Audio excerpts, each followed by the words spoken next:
the Podical Sons. Welcome back to the best no judgment zone in the world, because neither one of us don't have any law degrees. I'm Marvelous. And I'm not your average Joseph. And we are the Podical Sons. Let's start the show. How you feeling today, man? I'm feeling good, man. I thought I'd be more worse for wear after you worked my ass yesterday. Oh, yeah, I'm a slave driver, man. What do you want from me, man? Yeah, that's that. I don't know. I thought I'd be prepared after you left me for so damn long, chilling in the living room. But you were living though. I slept an hour and a half. I threw the comedy on. I threw the Bill Burr on. You had a little brew. You had your feet up. When I came back, I didn't even think it was my place. I thought it was your spot. Shit, almost damn near it was. I was in there so long. So that's what I'm saying. I'm like, hey, I mean, yes, I abandoned you. I apologize. It's all good. Came back, dealt with everything and stuff like that. How's your week, man? My week, you know what? My week has been... I'm asking you a week. We went together for the concert. I was about to say. It's not like I ain't see you in a week. The week, I mean, Monday was okay, but the Tuesday, that was something special, man. That was something special. You know what I mean? Yeah. Like, it was good, man. It's one thing to have when your favorite hip hop artists perform, but it's another when they're also performing with one of your favorite R&B artists. I know, in one show. And it's funny because I was telling my wife just the span of, if we think about My Life and if we think about Illmatic, yeah, both those albums have reached the 25-year plateau. Correct. Right? And both those artists have been consistently putting out music from, the beginning of their career to now. They're still putting out music. Right. So just being in that presence and then listening to the hits and then just being brought back to a certain period of time where, those songs were, out and striving and doing their thing. It was beautiful, man. Like, at some points I felt emotional because like I could really, I knew what I was doing when that song first came out. I knew how. So you instantly get hit with the nostalgia. Yeah, exactly. Right. It was just such a nostalgic feeling, and to be there, to be singing word for word, and then just be singing joints, rapping joints that other people in the crowd might have not necessarily been around for, so they don't really know that vibe. Well, yeah, because even like the chicks that I was sitting next to and stuff, whatever, they were over there looking and stuff, whatever. They're like, the girl said, every song and stuff word for word for Nas. I'm like, yo, I'm a Nas fan. I'm in my 30s and stuff, whatever, right? Yeah. So I grew up and stuff, whatever. It's with crazy. We pretty much grew up with these them. artists. Yeah, we grew up with these artists. Right. So I mean, it was a good look and stuff like that and everything, and then I think I was happy when I was just looking around at all the different types of people and stuff. Yes. Like, and the demographic. Remember we saw like the grannies? Yeah, man. They looked like they were like old, like they didn't look like the typical Mary J. Blige fans. Right. And that's what I was saying. There's a lot of, there was a big age difference between the youngest and the very oldest. And but I always say that music and stuff most of the time it happens to be the commonality. Yes. I always say that and stuff for that for sure, that man. always will separate like the old from the new, because even if like you're a new head and stuff, whatever, to the game compared to like the old heads and stuff, whatever. Right. That variation and stuff, whatever, that won't change stuff is that if you like a particular type of genre or style of music. Yes. Someone else's stuff, whatever, might like that from a previous time. Yes. And then it might put you on to some things and stuff, whatever, right? Because, I mean, think about it. Like, you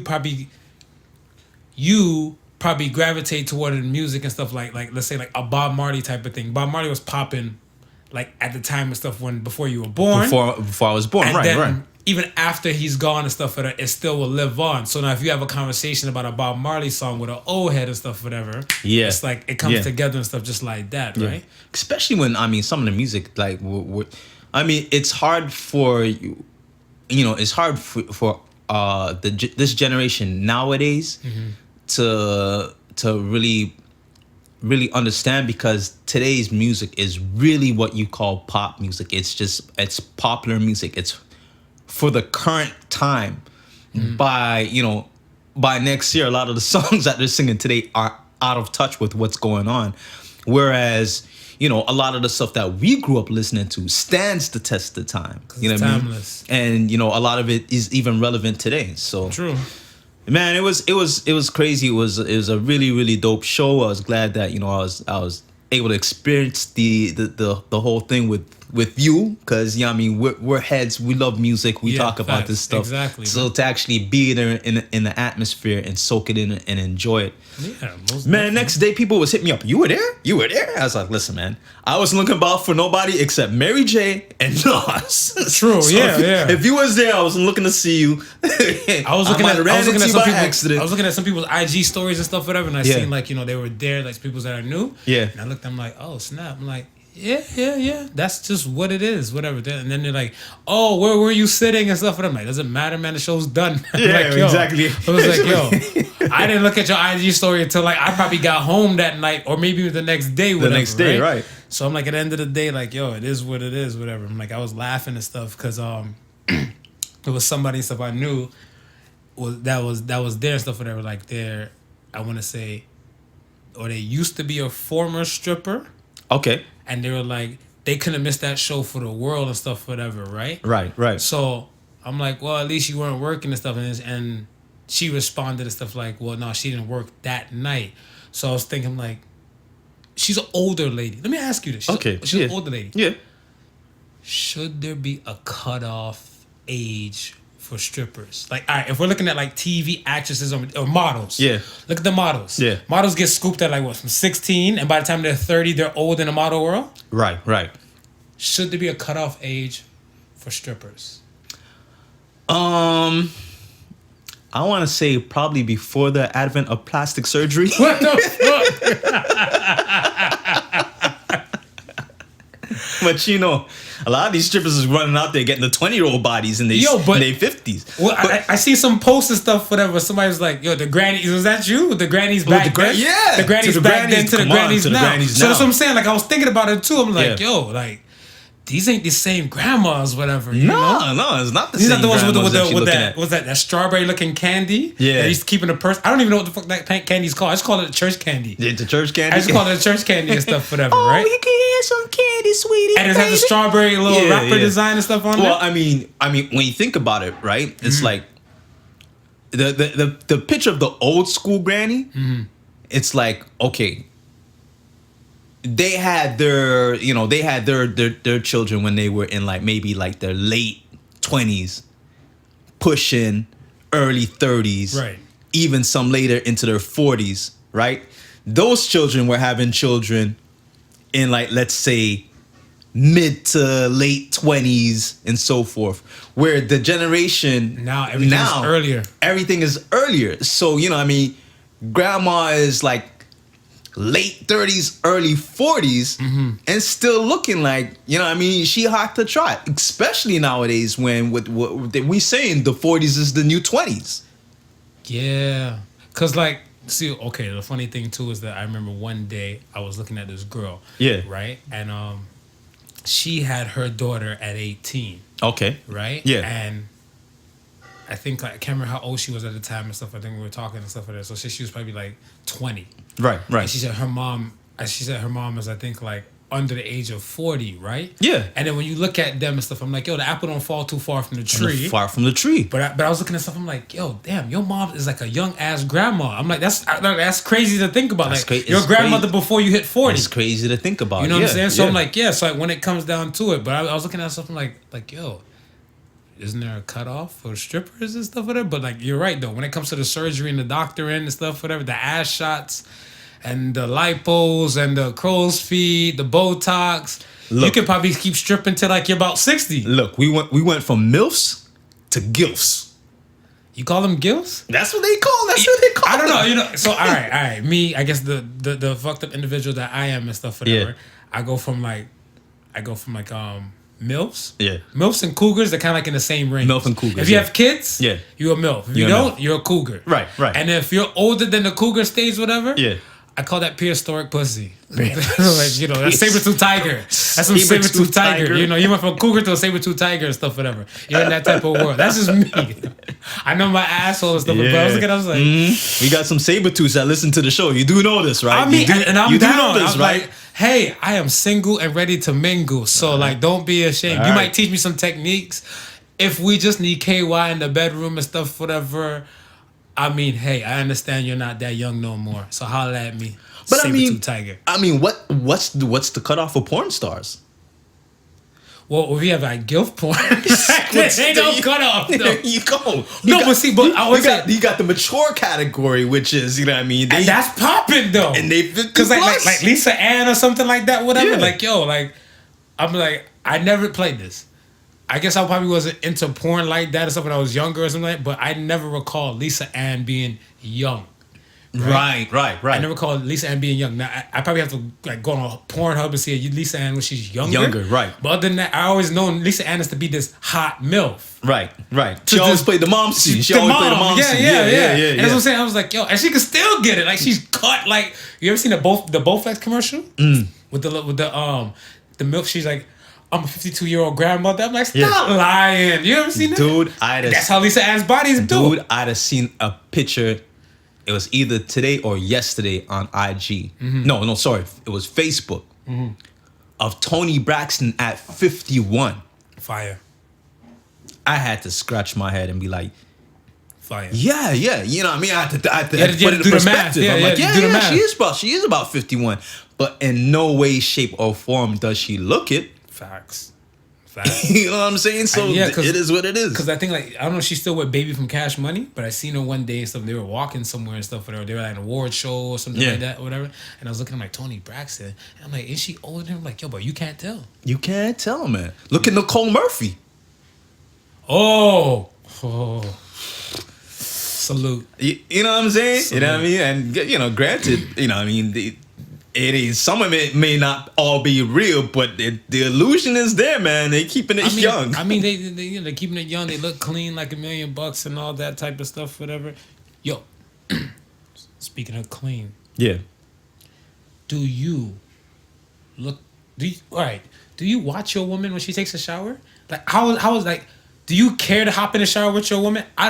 Me personally, women take lava showers. Right. I feel like women take steaming showers. I don't know if they're like washing off their sins or something like that. Yo, that shit is acid. I don't hop in the shower with a woman and stuff like that. Because it's too hot. Well, unless I'm trying to get some cooch. Okay. Whatever, right? Yeah, but yeah. like, so at that time you're suffer the heat. You'll suffer the heat for the cooch. Slightly, because I try to reach underneath the acid coming out and try to turn like down the water. Yeah. And then you might get an argument like, you making the water cold. Be like, yo, shut up. I'm not here for that. Yeah, you know? yeah. But like, do you watch a woman like, you know, is it sexy to you to watch a woman like take a shower to clean herself and everything? Remember, some women know how to clean, some women don't. That's what I was telling somebody. I can't rock with a young girl like that because I don't think she can wash her cooch properly. You don't think she can watch? I don't know. You don't think her mom might have taught her something? I don't think know. it too. Especially, all right, you ever seen the girls with the long ass nails? Do you think they can wash their cooch proper? Might be difficult. Okay. Let's go. I'm gonna have to say it might be difficult. Let's go. But you know what?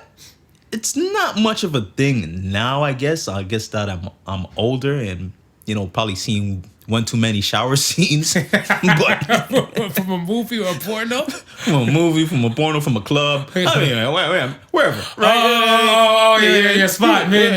Yeah. And so it's one of those things where, I don't think it's really a thing to me. I just gotta know that you went in dirty and you actually coming out clean. You're really coming out clean. Yo, but okay. Maybe the nowadays women that you gotta watch them and make sure they really coming out clean. Yo, look here.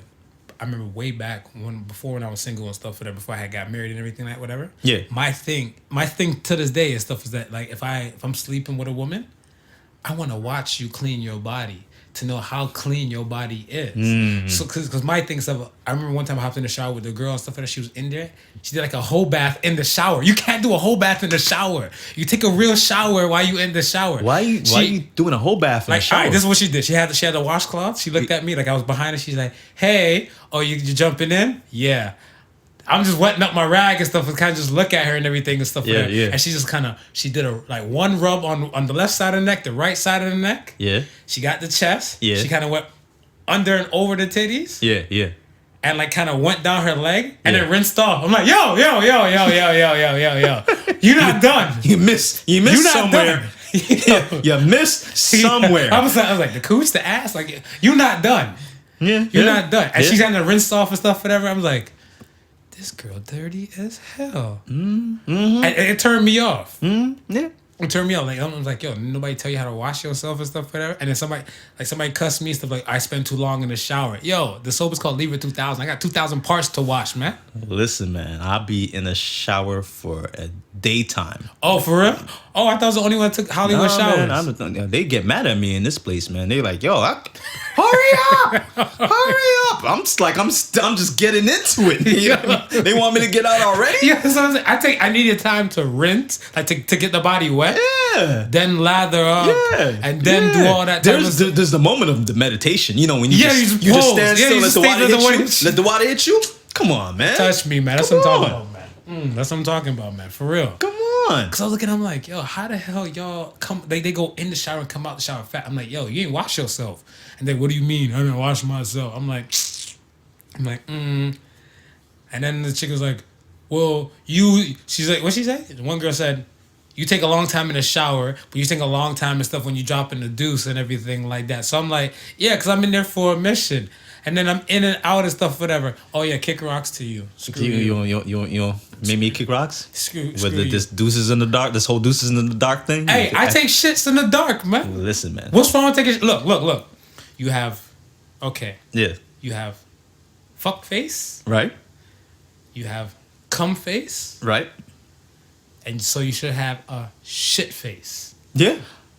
My face might be a horrible looking face when I'm dropping the deuce. Okay? Because it takes some time to get, like, the log out. Right. You know what I'm saying? And I might, all types of stuff. You might struggle a little bit. Yeah, you might have the struggle face. Because some people, I remember when somebody's like, oh, it takes you that long to push out and stuff. I'm like, no, my fiber is good, whatever, but just, I haven't been in a prison gangbang. My booty's not loose like that. Right, yeah. So I'm like, yo, I take shits in the dark because it's nice, quietful, and meditational, and I just focus on the push out.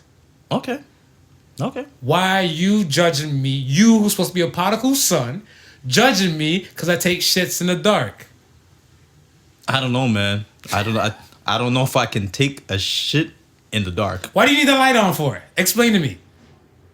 I need the light on so I know I'm the only person in there. Yo. So you don't know that before you sit down on the throne? Nobody ain't in there with me. So you don't know that before you sit down on the throne? Yeah, but who knows might sneaking in you on the dark when you're taking a deuce.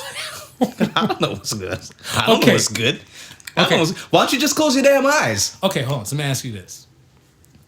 You taking the shit. Right. You getting your push on and everything. You focus and stuff, whatever, right? Yeah. Some nigga with a Jason hockey mask hop out the shower area. He don't stab you. Yeah. He just have the machete in his hand. He's looking at you. What are you gonna do? That's a shitty situation. We spoke about that with the whole mud butt. We spoke about this. With the whole mud butt thing. We spoke about this. And that's what I'm saying. Like, that's not gonna change in the light or the dark. I tell you what's gonna change. Him fantasizing about me sitting on the throne and I can't see him. But that's what I'm saying. You're at a better advantage and stuff if he can't see you. You can't see him. How you know he can't see you? How he know you like? Maybe he knows he like to take deuces in the dark, and he got his night ray vision glasses on, standing in the corner. You don't even know he's standing in the corner, looking at you, lurking. Look at Marv. He got the face. I mean, it could be possible. Yeah. Could be possible. If he's going all the way and stuff like that, whatever. I mean, I'm down with the hypotheticals. Because if you think about it, though, night vision is still night vision, right?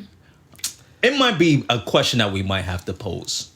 Well, how do you deuces in the dark. See how many people actually, versus the lights on, sit on their throne in the dark. Yo, ain't nothing wrong with taking deuces in the dark. One of my friends and stuff, when she found out I took deuces in the dark, she said to me, she's like, what if something runs past your foot while you in the dark and stuff? Whatever. I was like, see, that's the shit I'm talking about. But what are you gonna do? Like, if something runs past your foot when you can see it, say if it's a rat. Yeah. A rat runs past your foot. Yeah.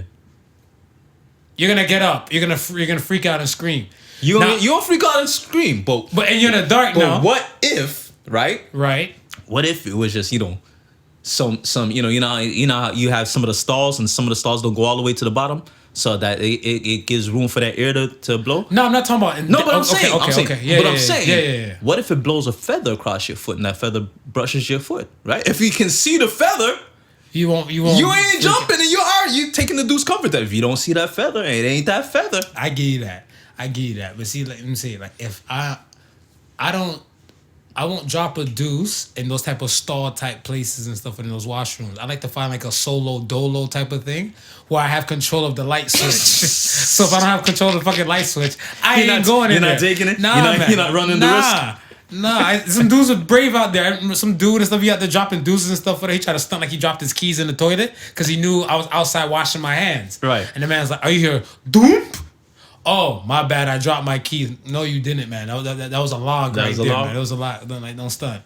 So that's what I'm saying. Me, I don't do the light thing. That's just me. I'm weird. I don't care. I own it. Own it. Let's get to the show, man. Let's get to the real shit. Let's get to the real shits. In more ways than some. Let's get to the real shits. Salute to Bianca Andreescu for winning the U.S. Open last week. Because remember, we spoke about like the last time when she was in the Rogers Cup. Yeah. Her and Serena, you know, hashtag Illuminati, a lot of things and stuff, whatever. I mean, but and this we time she beat Serena fair and square. Right. We touched about it on last episode, but I mean, since then there's been a lot of fanfare. She's been on late night. She's been on, Drake finally responded back to her. She's trying to get a little champagne penis, from Champagne Poppin'. Trying to get it popping, champagne popping. You know what I mean? It's all good. I mean, she's all good right now. You know what I mean? And it's. I think what is so exciting is that our championships are few and far in between. So for this to come right after the Raptors, that's what I was did saying. their thing. That's what I was saying. You know what I mean? It just it keeps the sports in the city alive and exciting, and I mean that's what it's all about, man. I want to say country. No, you're 100%. Yeah, I want to say 100%. 100%. I think it's a good look for the country because she's like the first Canadian to ever win the U.S. Open. First Canadian ever to win the U.S. Open. Yeah. First Canadian to reach it was good enough that she was the first Canadian to reach the finals. Right. But then, not only does she win the finals, but she takes it further than that and then wins the U.S. Open. And I mean, we want to say, even with the fact that Serena is much older at this point, 20 years in the game, you understand, pretty much started when Bianca wasn't even born. Facts. And she just had a baby. Well, I wouldn't say just, but I mean, she had a baby. She's still no slouch of an opponent. No. You know what I mean? And she pretty much dominated her side of the bracket to get to the finals. Yeah, you understand? Absolutely. So for Bianca to just do what she did against an amazing opponent, I mean, you gotta tip your hat, take your hat off, whatever it is, and show this girl some respect, man. And hopefully this is just a beginning of a lot more to come for her. Yeah, man. Thoughts and prayers to all the people in their lives who were affected by Hurricane Dorian and stuff, whatever. It's now died down. It went from a hurricane to Category 5 to Category 3 to tropical storm. Yeah. Came all the way up to Canada. You seen that? Yeah. And then it's finally gone and stuff, whatever. So thoughts and prayers to the people and stuff who were affected and the lives lost. And salute to Trumpet for him and his bullshit comments about people from Bahamas have like very bad people, the drug dealers, the gangsters, and he's not letting up the immigration reform or help taking in any refugees. He's not trying to save lives. He's not trying to. He's not trying to let you breathe. He's saying you coming up here with your one suitcase of luggage, and half of that is marijuana and crack. Yo, like I said, this man keeps the same energy across the board, so I am not mad at that. I mean, it's messed up, but I mean, it is what it is, right? Yeah. You think they're going? The talk about impeachment is coming back up. It's not gonna happen in time. It's not gonna happen this time. It's not gonna happen. It's not gonna happen in time and stuff for them to do anything and stuff, whatever. Because I think like it's the same thing with the whole But the whole thing about they're trying to get him out for the reports, the Mueller reports and all that type of stuff, whatever. Right. They can't Right. touch a sitting president, whatever, right? Yeah. So I mean, he's doing what he's doing and stuff, whatever, regardless and stuff, whatever. And the impeachment side, it's not really getting him and stuff, whatever. Because I think the only thing that might get him is that part of the Republican Party are trying to situate another squad, another sitting Yeah. Yeah. Republican team Yeah. to kind of try to take over. So that's why the impeachment talk has been coming back up. It's kind of Okay. like Rob Ford. Right. Rob Ford and stuff, whatever. He was of a conservative party. Yeah. John Tory of a conservative party. Yes. How do you have two conservative parties and stuff rather than running for the same damn position? Because the thing and stuff, whatever, is that they're probably looking like he is unfit, and the party now has split, saying like, some are for and some are against. Right. Right. And then Right. that's when you have the two clashing and stuff, whatever. And that's similar to what might be coming up What's with the coming Trump up. side, whatever, right? So, yeah, so we'll see what happens and stuff, whatever. We'll keep our eyes peeled, but I don't think he's going to be touched now, whatever. I think the Democrats just get their shit together and just get him out and stuff, whatever, come 2020 voting. I was saying, watching the news is like watching 24, but Jack Bauer already left the show. So who's Jack Bauer then? We Obama? ain't got no Jack Bauer. It's just a show without Jack Bauer. I'm watching news waiting for Jack Bauer to pop up and solve some shit. We not gonna get no hero, man. We not gonna get no hero. I want to say we put ourselves in. Well, most of the people, especially the people in American voters, put themselves in this predicament, Yeah. so they have to ride it out. So that's what I'm saying. Like when they came to the whole thing with the midterm and stuff, they realized like, yo, they can't fuck this one up. Right. They gotta come correct. Right. So now they realize the errors of their ways. So they're definitely gonna come correct and stuff for the next time. Well, we know there's still pretty much a battle on the Democratic side. It's not a lock to. It's not. Who's The primaries haven't even been locked in yet, right? Right. How do you feel it is on the Republican side? Do you see anybody that's able to unseat Trump? Not yet. No. Not yet. From what I've seen, Yeah. not yet. But I Right. mean, worst case scenario and stuff, whatever. I don't know what kind of things they might pull and stuff on the Republican side. Yeah. Right? Because I want to say like if we like do our research and deep down and stuff, whatever, and find like where they can fit in. Yeah. That's it. I always said Trump was the irrational one, and Mike Pence seemed like the more sane one. So Yes. in any cases, though, if it was to come to an impeachment type of thing, they would probably have Mike Pence sit, and they'll probably just find Mike Pence a new VP. So we'll see. Makes sense. Like that, I think that's the rationale dance to it. Right. But like I said, I'm not. Like, don't quote me on this 100, but I have to look into it some more and stuff and then get back. But that's what it is, though, along those lines. So we'll see what happens, though. I ain't stressing nothing because I'm looking towards, like, who the Democrats choose for the primaries. Yeah. And hopefully they get their shit together because, like, sometimes the primaries and stuff will tend to divide people. Like when they didn't choose Bernie Sanders and they chose Hillary Clinton. Right. Most of the people who were riding with Bernie didn't say they're gonna ride with Hillary. You get what I'm saying? That created a divide. Yeah. Those are much needed votes. True. So True. we shall see, man.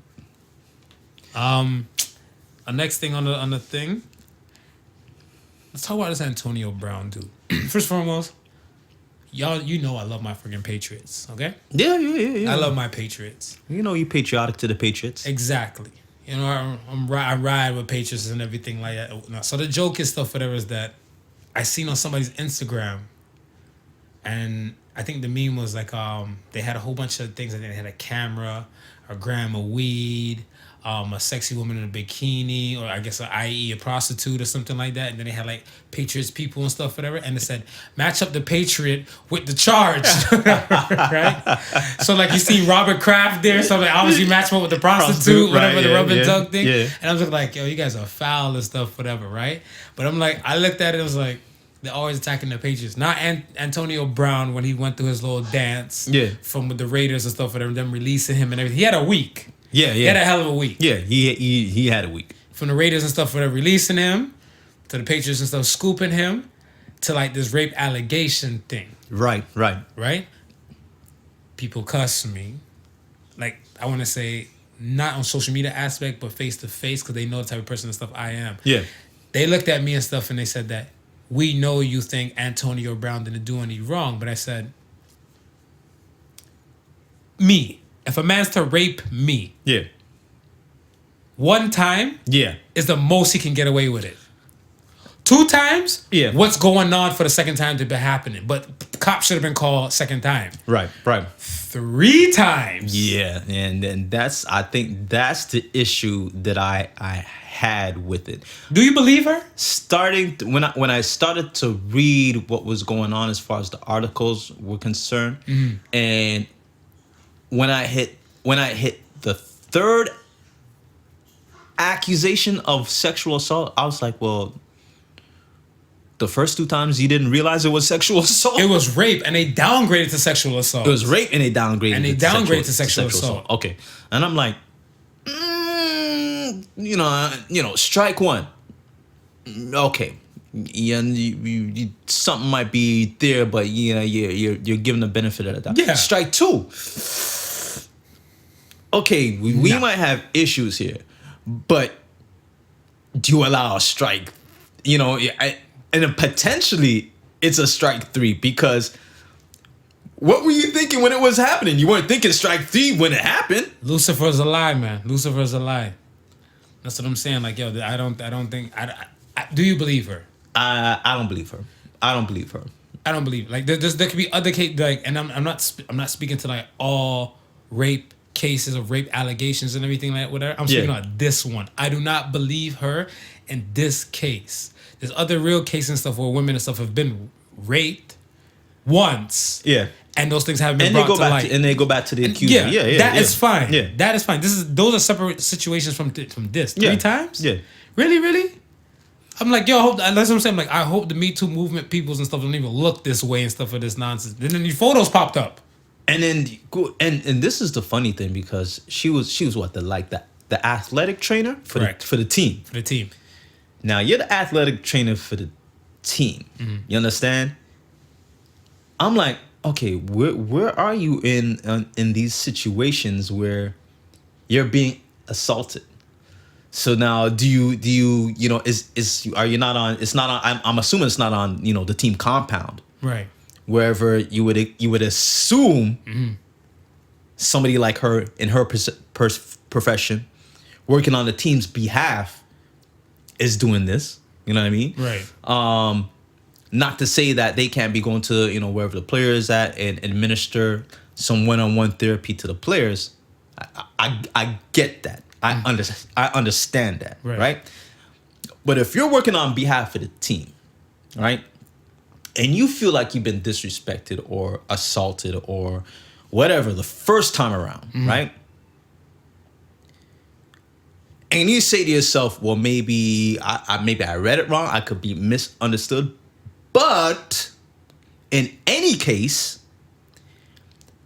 wouldn't you think that if this is going to be the circumstance you're going forward and you're still going to, administer whatever help or whatever it's to this person, don't you think at this point you say to yourself, well, maybe I should do it on the compound grounds? But that's what I'm saying. Lucifer's a lie, man. That's what I'm saying. Like, this shit don't add up. You gotta bring, like, what is it? This is a Jay-Z line. We don't believe you. You need more people. Well, like, then, especially when you're about to mention the pictures, especially when the pictures pop up. Right. I'm looking at the pictures and I'm like, well, what kind of training is going on here? What kind of, what kind of physical, whatever it is that you supposed to be helping this dude get through? What's going on here? She seemed content. She seemed way more than content. But that's what I'm saying. I'm like, where am I supposed to like jump on your bandwagon as a side? Even if it's to go to court and I'm on a jury, where am I supposed to understand where you're coming from and stuff, whatever? Me as a juror. I don't know, Marv. It'd be hard. It'd be hard to say. You know what I mean? You don't get that lawyer. Like the R. Kelly lawyer, he gonna pop up and he gonna show you, show the photos of you looking exactly the opposite of saying what you went through. I heard Kel's got a warrant on him, man. Kel's got a warrant on him? He got a warrant. He didn't show up in court in Minnesota. But ain't he in jail? Okay. Okay. Okay. Okay. Listen, Okay. So listen, okay. listen. I Okay. mean, I'm by no means an R. Kelly supporter, but I kind of think if you're in jail, kind of makes it hard for you to show up for a court date. Absolutely. I don't know. You giving me that look? What? I don't know. I don't know, Lucifer's man. a lie. Lucifer's a liar. Have you ever watched the show The Shop? I seen the episode where Drake came on, and you know, there was basically Talking about the Pusha T stuff, talking with about his Pusha son T and stuff. everything. Yeah. I haven't seen any episodes since then, but I heard it's a It's okay. I heard it's a good thing. It's yeah. okay. It's Yeah. it's a I want to say it's like a panel style convo and stuff with celeb types and stuff with the athletes. Right. And I dig it because sometimes the stuff whatever some of the celebrities and stuff whatever you're kind of used to talking. Yeah. But then the athletes you don't really get to hear too much. You don't get to hear too much because I from mean them, like right. there were some WNBA players and stuff whatever that I was never privy to. Okay. And they got a little light and they got a little words in and stuff, whatever, and I kind of like their state of mind or what they think and everything like that. So I mean, I like it. So on the new season and stuff, whatever, Little Nas X is on there, right? Yeah. And with Lil Nas X on there going through his ones and twos about, his good hits for his Old Time Road and everything, and the fame that came with it and all the above. And then eventually, I think in June, in Pride Month, Right. he came out and stuff for the ending of Pride Month. End of the Prime Month. Right. Ending of Pride Month and stuff, he came out and said he was gay. Whatever, right? Yeah. The whole fact that he came out the end, it caught me off guard. My question to you and stuff is that, do you think people need a group of people? Do you think a person needs a group or community in order to keep your steam going? Because I felt like when he came out and said that, Old Time Road has been popping, like the regular version before Billy Ray, Yeah. has been popping from like the ending of last year. Right, Billy right. Ray's piece has been popping from the beginning of this year to bring it to the number one, right? Yeah. I don't think he can, if he can make a hit as big as that, I don't think it could happen. That's just me. Right. But I mean, to keep the steam going and keep his name going, because there's so many remixes to Old Town Road now. Yeah. There's like regular rap remixes, then there's probably trance and hip hop remixes or trap music remix. You know what I'm saying? Yeah. So there's so many remixes of it. And I think that this is like when he came out, I feel like it's just to keep the steam going with the Lil Nas X name. So that's what I'm saying. Do you think you need a group? Because I feel like the group he needed and stuff was the alphabet people, the LGBTQ. You know, it's funny because I look at it in I look at it in a different light. Okay. Simply because at the time where he came out, to me, Old Town Road didn't look like it was slowing anytime soon. I mean, for me, it just seemed like the Billy Ray one. the Billy Ray. Yeah, But that's yeah, what I'm saying. yeah, Like, yeah. if we're looking at the whole Old Town Road thing, his Yeah. verse never changed compared to the Billy Ray's Right, thing. right. So that's what I'm saying. Like that's been hitting and going for a bit. Yes. So that's what I'm saying. Like, yeah, it was just showing no time slowing up because as soon as his thing started slowing down, Yeah. the Billy Ray thing jumped in.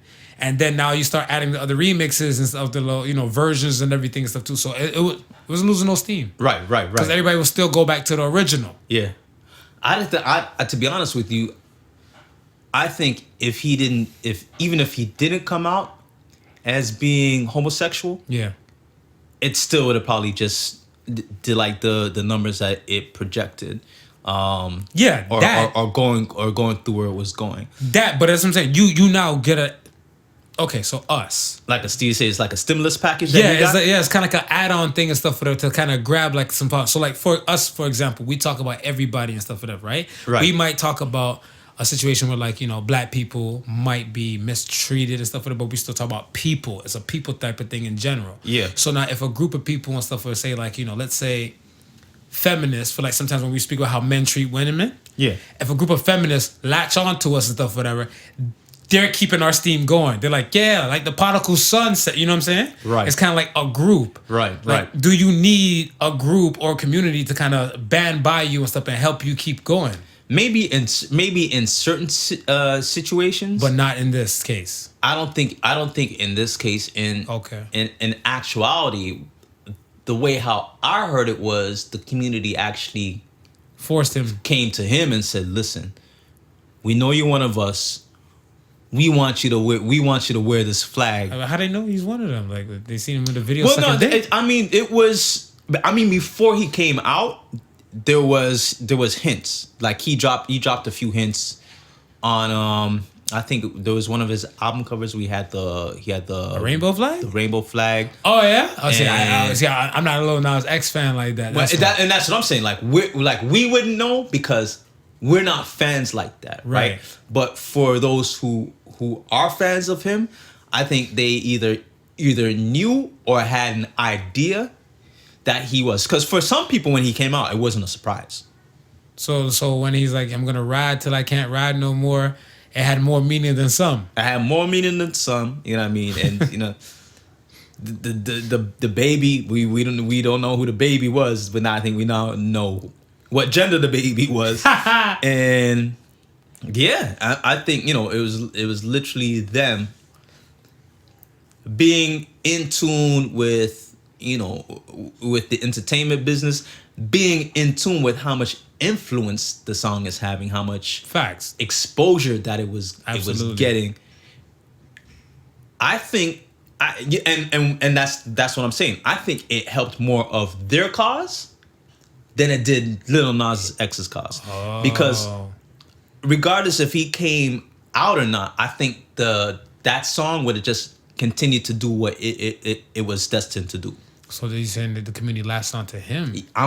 I'm 100% saying the community latched onto him. I feel different and stuff. I feel like he latched onto the community and stuff, whatever, and everything. Like, and like when I was watching The Shop, Yeah. and I was watching his little piece and stuff, whatever. I'm like, you are your own truth, whatever, right? So Right. like, if this is how you feel, this is how you interact and stuff, whatever. By all means, like you do what you do. But then you gotta ask yourself, like, okay, you are your own truth. This is who you are. Why now? Right. Why now in a situation? Because You- it yeah, no, doesn't no, no. necessarily have to help him. It could have hurt him. But that's what I'm saying. You said you don't feel like the song was slowing down no time in like the ending of June. Right, yeah. I felt like the song was kind of starting to slow down because I was looking at them like, okay, this is Lil Nas X. You've been riding with this song for like at least 6 months. Where's your next song? Where's your next hit? Because like the next song he dropped was that Panini track. Yeah. And it didn't hit to me. I haven't even heard it. Yeah, I like, haven't heard it. Ebony, coming. It didn't hit compared to like Old Town Road and stuff, whatever, right? Right, So now right. I'm looking at it stuff as like, okay, you probably leaked this song or another song and stuff that kind of came out and stuff too. I can't remember the other song. Yeah. And then it's like, you know what? Before I lose some steam, I got somebody to help me to, you know, I got a community with me to ride with me and stuff for that. So in any case, my thing could be remixed and stuff for or DJ'd over like a share. Do you believe in love after love? Ride till you can't no more, and be the new gay theme. I don't know. But I mean, it's a risky move, right? Because It is. if you think about the genre itself, right? It's not kind to the LGBT community. The genre itself of hip hop. Country? Oh, hip hop. Of hip hop. I was right? about to say, yeah. Country's not is not fair as well to them. But then it broke back Mountain with some country. That was an anomaly. Okay. That was not, you know what I mean? That was exposing the underground of you know what I mean, the cowboy scene, you know what I mean, what was going on. Right. But from a standpoint, you're looking at country and rap and you're exposing your preference now. It could have had reverse effect. I mean, it took a while for hip hop people to even get down with the fact that he was doing country.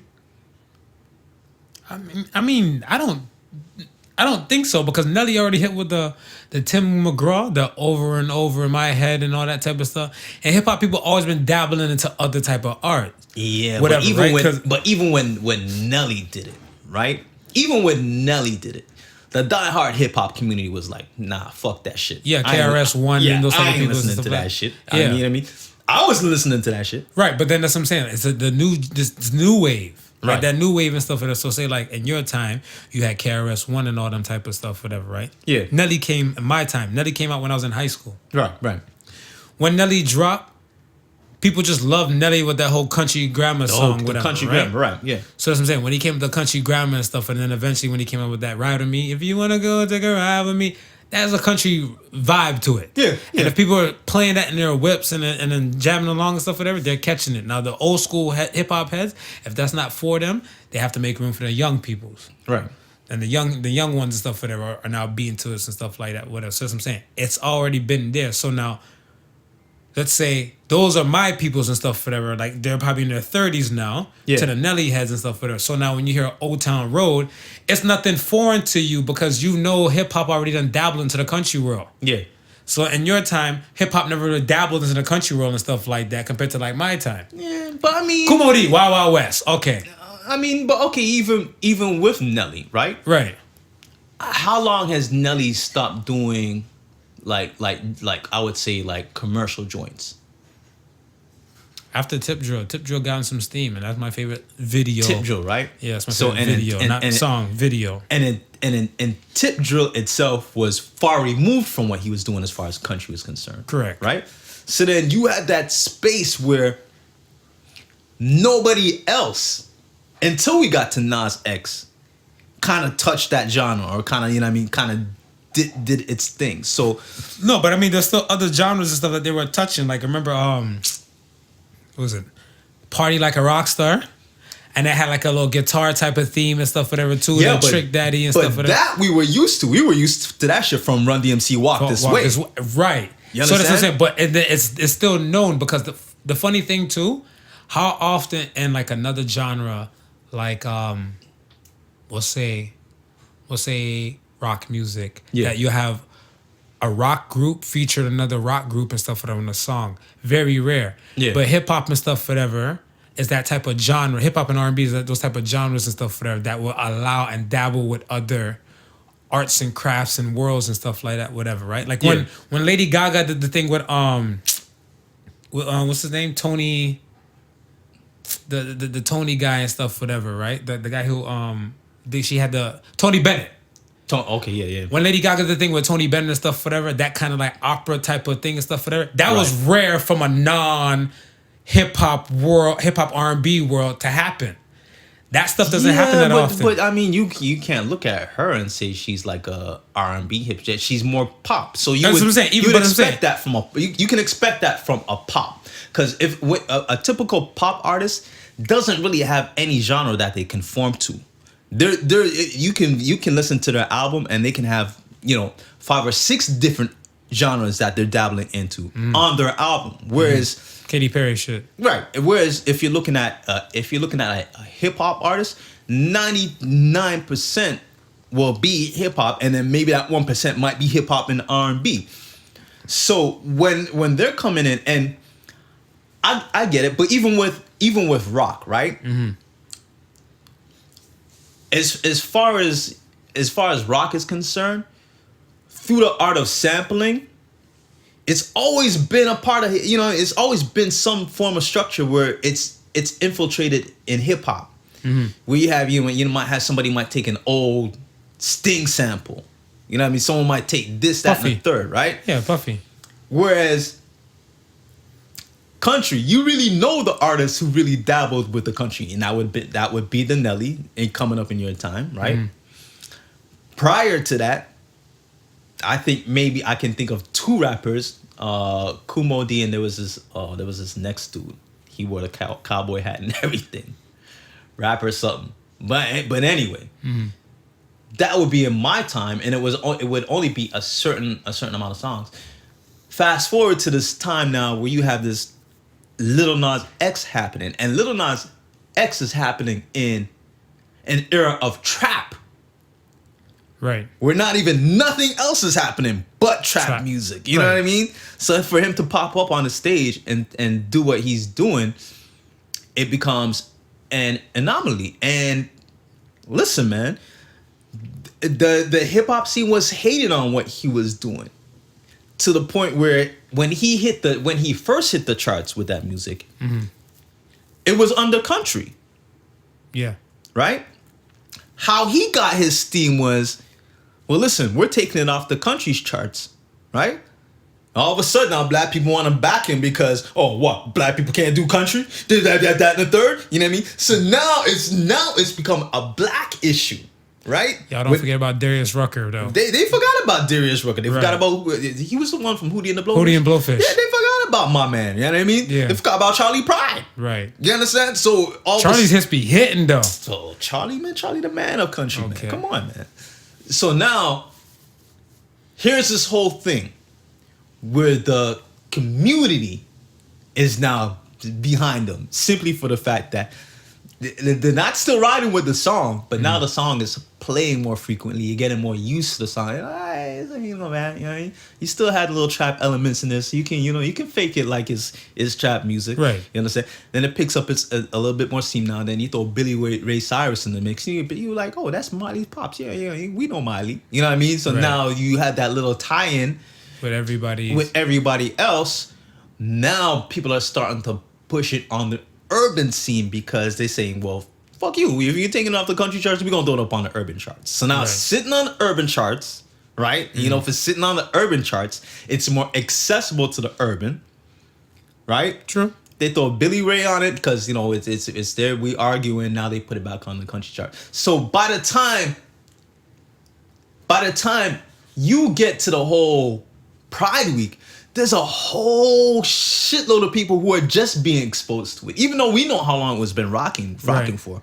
There was a whole shitload of people who are now just getting exposed to it. Just off of those elements And alone. that's what I'm saying right there. I feel like it's beneficial more for him than them. But you said from your side, it's Yeah, more because beneficial for them. I'm looking at the gay community saying, oh shit, we can ride this wave. Let me just. Okay. Let's go to something else real quick. Yeah. To bring back what I'm saying. Okay. Like in today's time stuff, whatever, we found a way to normalize old taboos. Now, way back when, like, the time of, I think his name was Milk, like in San Francisco's gay scene and everything like that, whatever, gay was becoming openly gay was like a taboo thing. Right. Now we've normalized it and stuff and everything like that. We've made peace with that and stuff, whatever, right? Yeah. I never would have thought that even in the times of discrimination, the gay community would have bigger esteem than the black community. I never would have thought. I never would have thought that. I would have thought that the black community would have got more esteem because, like, like with the civil wars and all that type of stuff and everything. You want me to tell you the difference? Go ahead. There's money behind the gay community. Yeah.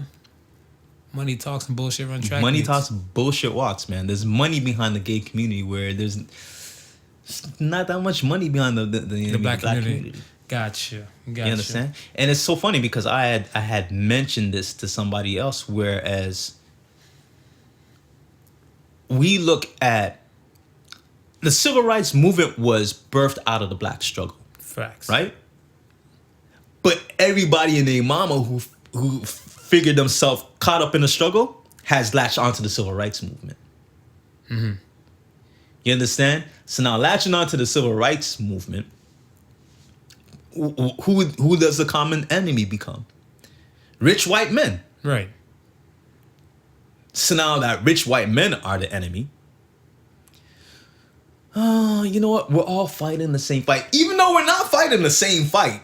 Right. Pretty much. We're not fighting the same Yeah, fight. I know that But shit. people are now making it seem like we're all fighting the same fight. Mm. And whereas the black community might be sympathetic to what the gay community is going on, how many in the gay community is sympathetic to what the black community is going through? That's what I'm saying. And this is what I was saying and stuff. Unless you're like a black alphabet person. Yeah. Other than that, it's irrelevant. I think what Lil Nas X was saying in that interview is, one of the things he was saying was that the community where he was from, that's why it took him so long to come out. But he was from Georgia, like outside Atlanta. Atlanta has the biggest undercover brother scene in the world. Yeah, but I think he was saying like within the hood that he was in, where he was going on. Right. You know what I mean? It was like, yeah, of course you've had that atmosphere. Well, yeah, certain hoods and stuff like that, they don't, because I want to say, I always say this, certain hoods are kind of built Christian-like. Yeah. It's built Christian-like and stuff Yeah, like that, yeah. whatever. A man will shoot you. a man will shoot you and stuff, take your life, but he would never look up to the sky and say, fuck God. Yeah. Right? Yeah. And that's the thing that's so ass backwards to me. You rather take a life than to say a word and stuff like that might be considered quote unquote blaspheming. Right. Yeah. You know, and the hood is built Bible Belt status and stuff, whatever. So that's what I'm saying. If certain things don't align properly with the Bible, Yeah. like, you know, like all these hood rappers and stuff, they win some shit. First of all, I'd like to thank God. You didn't think about nobody else that helped you besides God, though, right? All right, cool. Yeah. So now when it comes to like accepting something that doesn't align or run with the Bible and stuff like that, Right. it's a problem. So you're right. Yeah. You're absolutely right. And that was, I mean, and that was the and see, when I think about it and when I look at it from that perspective, I was like, well, then why would you, feeling like that, right? Knowing the success that you're having without having to mention the fact that you're gay or homosexual. He didn't have why to. would you come out and do it? Yeah. Right? So that's what I'm saying now. Is the alphabet people saying, listen, we got one in hip hop that's charting right now. Let's use this to our advantage. What if you put it like that now? It makes more sense. Make sense? Yeah, it makes sense. All right, I got it. All right. So like I said, with the whole normalizing taboo thing, a lot of things and stuff are like women, I guess, quote unquote, being in the kitchen. Like, you know, in that time. And That stuff, era? whatever. Yeah, that era. Barefoot and pregnant? Yeah. Yeah. And now, you know, women are rocking and stuff, whatever, dominating the world and everything. And, you know, we normalize that and stuff, whatever, now and everything. I'm not saying it in a bad manner and stuff, whatever, but Right. there's certain taboos, Yeah. whatever, right? We normalize. Like, the one that always rocks me is NAMBLA. And I always fuck up NAMBLA, but I think it's National Association for Men Loving Boys of America, something like that. Yeah. Right? Yeah. You have a group who's known with the freedom of speech allowed to create some shit like this. You know they're known pedophiles, Right. but you normalize it by allowing them to even have a name like NAMBLA. Yeah. You get what I'm saying? To take Yeah. it like into, you're incorporating this and this is a actual group. Yeah. So I'm saying, like, people always find, do you think that people always find a way to normalize some taboos? And here's what I think. Again, if you're latching on to a movement that has some validity Yeah. to make your case, then it's almost hard to separate the two from the validity. Get what I'm saying? So just like with the gay and homosexual movement, Right. right? Right. We're not saying that it's wrong, right? They're not saying that it's wrong, right? Right. But they still got to fight for rights. They still got to fight for equality. They still got to fight for this, that, and the third, right? Right. So you start to look around, well, how do I make my voice heard? Who's had success in that department? What movement has success in that department? And then you say, well, okay, somehow civil rights has made a headway. They might not have made a huge headway, but they've made a headway where a lot of things are being recognized, a lot of things are being talked about. Let's find a commonality with civil rights, right? They find the commonality with civil rights, right? It's the struggle, it's the oppression, this, that, and the third, right? Now, they start to make a little headway. When they start making a little headway now, the title that, you know, the banner that they start flying is "Love is Love," Right. right? You should be able to love whoever you want, Right. right? Right. And then we're looking at it now because now we're accepting, right? And we're saying, you're right. Love is love. You should be able to love who you want to love, right? Well, then, NAMBLA's listening to this and saying, well, hey, Love is love. love is love. I love little boys. I should be able to love who I love, right? Right. And it makes it hard for you to separate the argument. If you're already yelling, love is love, right? Right. Who are you now to tell the next person who he can or who she can love from who they can't love? And that's what I'm saying. Like, right now, some places and stuff, a good portion of people and stuff are looking at like, yo, pedophilia, like, you know, with a man loving a little boy and stuff, whatever, is wrong. Yeah. You have NAMBLA come in there. What's stopping NAMBLA and stuff, whatever, from picking up steam to becoming normalized? Dude, they're already trying to decriminalize pedophilia in Europe. Yeah, that's right. I heard that. It's already a movement in Europe. Right. You understand? And they're flying it under the same banner as LGBT. you should be able to love Who you love. who you love. Look, they trying to get rid of bestiality in Europe. They still fucking sheeps out there? You know, there's a girl that married her dog the other day. I don't know how true it is, but I think in either Sweden or Switzerland, there's a young lady who married her dog. I probably know a few Caucasians that might do that here. It's like, I ain't even stopping at Caucasians. I know a few black people that might marry their dog. I mean, when you think about it, though, you know? I mean, hey, I don't know. So, okay. Like, with today's time and stuff, whatever, the other thing I was thinking about for today's time and stuff, especially like with men, are men still slut-shaming women in 2019? Do you know men still are you slut-shaming women in 2019? Nah. I mean, yeah, like, you know, it's your body, your responsibility. That's how I look at it. Yeah, and that's how I look at it too, right? Right. Doesn't mean that I may not rock with every decision that you make. I may not have to agree with everything that you're doing or making.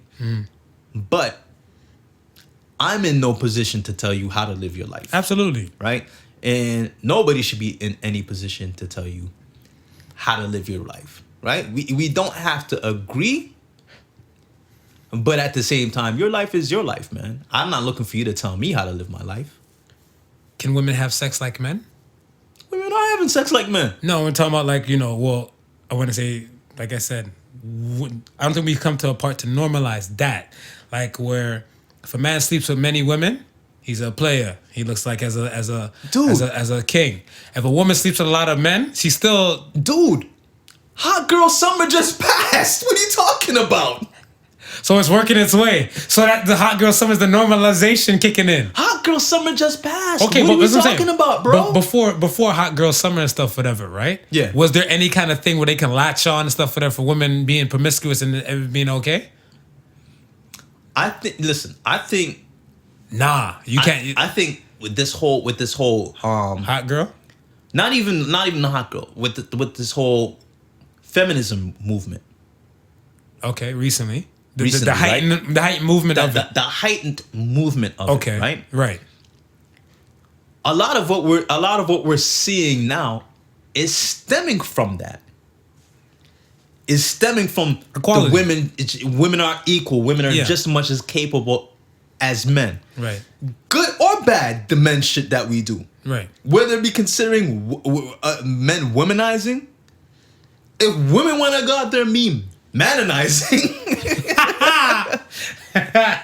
That's the word of the day, manonizing. if they want to go out there and be manonizing, it's up to them. It's their business. You understand? It's only the prude and prunish are gonna look at it like, shame on you. You know what I mean? It's like, I want to do that. I think I'm such a loose ass male slut like that. If a woman wants to be like, "Yo, chocolate, come here for a second," who's like, "Who me?" I'm pointing, "Who me?" who me? I'll walk over there Yeah. like, "Yo, let me get your number."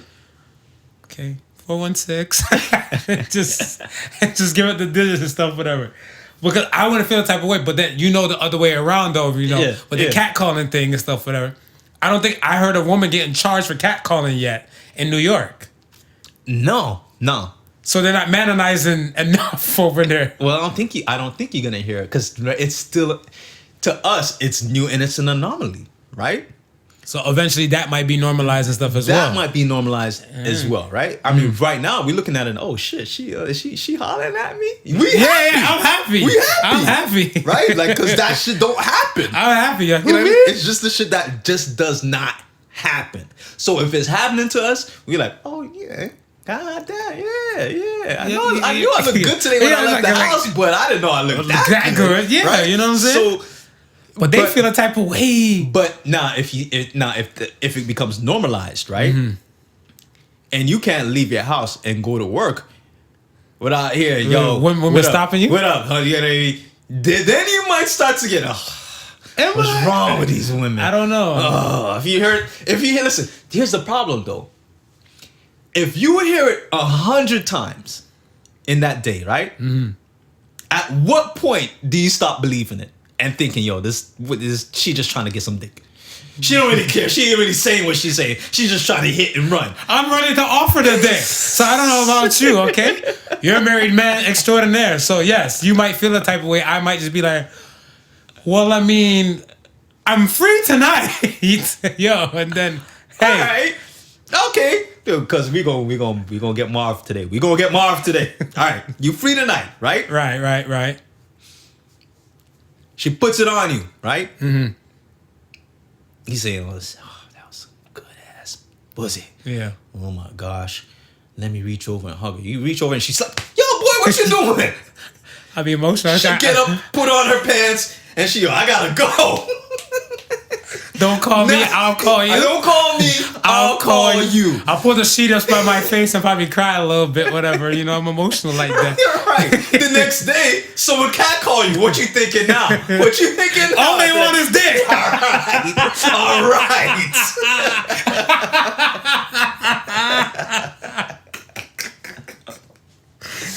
All right. And now we see the plight of women in catcalling. Oh, you learn so much. I swear, you learn something new every damn day. Appreciate that. Yeah, man. Appreciate that. We you know what I mean? We got to put everything in perspective. Yo, I am not mad at that, man. Yo, let me ask you something. Could you be a cuckold if your woman wanted you to? Nah. For listeners and stuff, whatever that don't. Yeah, know you gotta explain what a cuckold is. A cuckold is, I want to say, person that's in a relationship with another person, and if you're the cuckold, you watch your significant other have sex with a person live and direct in front of your eyes. Right. Now that's what I'm saying. With women, you know, with the movement and the power and stuff. Because like, remember back then. Right, hold on. Let me pause you right there. Go ahead. Jump in. Now, if you're the type of person, right, that likes to see your wife get hammered by somebody else, does that still make you a cuckold? Yes. Yes? Yeah. That's like a certified cuckold. See, I always thought a cuckold being somebody whose wife wears the pants and she'd be like, no, you got to sit down and watch this. No. And dude just has to sit down and watch it, whether he like it or not. He likes it. So if he likes it, he likes to see he or she. Because like I said, the woman could be a cuckold and stuff where like she probably finds a woman for her man to sleep with, and she just likes to see her man give somebody pleasure. Okay. You know what I'm saying? I got it. So you can still be a cuckold and stuff, but like I said, some women and stuff take the charm. I think I seen a meme and stuff whatever. If I find the meme and stuff without, I tag you in and stuff. But there was a meme where the girl's like, she's like, I bring chicks to my man. Yeah. To make sure he feels good and stuff, whatever. And I'm like, is that polygamy? Like, yo, is that a throuple? But I guess it's not a throuple. Yeah, I thought it was a throuple, but it's just kind of like, no, it's just like a one. She's not joining in. She's not joining in. in. She's like, yo, it's just like for an event. Yeah. For a moment, might be anniversary, might be a special day. Right. And then that person might intervene and stuff with it. But like I said, women with the speaking power and stuff that they can do what they do, and like I said, we're going on that feminist equal level and everything like that, whatever, right? Like cuckolding and stuff, whatever. Like, you know, you couldn't be a cuckold, but there's some other guys and stuff, whatever, right? Yeah. You know how they'll talk to the girl, be like, yo, babe, I want a threesome. Yeah. And when they say that and stuff, whatever, most of the time they mean another woman. Right. Right? if the woman flips it on him and said, all right, you got your threesome. Yeah. I want a threesome now. Yeah. And I want you to bring another guy in, right? I don't think that dude would be all hunky-dory to say that he's going to fully participate and stuff. Because I always said, if I was in a situation like that, Yeah. and say I'm the first one to bust, Right. I got to watch him still killing it. I don't think I'm about that life. What if he's sitting down watching it and he just going ham and she, And she never moaned like that with you. Not with you. Yo, the relationship's over too. It's man. over? Yo, it's Yeah, over, man. man. Yeah, I'll be probably pissed off. Yeah, I'm emotional. I'm emotional. Yeah, and stuff you're right. like that. You're right. Cause she's like, yo, especially if I see her leg go up and it's like she do a little shake, I'm like, that leg shake for me at every lunar eclipse. This is your first time with Is this your first time with it? I get emotional. I'm like, yo, hey man, get off her, man. Get off, man. It's done, man. Go home and jerk the rest, man. Is it just me? Or the new standard of cockholding is to get your woman a BBC. I think it is though. Yeah, I think it is. Because I want to say the funny thing too is that I was and watching by BBC, we're not talking the news channel out in Britain. No. We talking big black cock. Big Black Cock. All right, continue. So the funny thing and stuff, whatever. I think like when you did the post stuff, whatever about if you think you're having a bad day, don't forget like the ladies dipping like the dildos and everything. Right, stuff, whatever, right. And painting dildos and everything like that. Yeah. There was a documentary where that screenshot for that meme and stuff was taken from, whatever, right? It was actually from a Vice thing. Like one of the old Vice and stuff, whatever. Because the new Vice things, they're kind of starting to suck now, whatever, right? But this is an old device from like 2015 time, whatever. Right. And they did one on sex toys. Okay. Black dildos sell a lot more than the Caucasian types. Right? Yeah. And what they were saying and stuff is that they make by the demand. Right.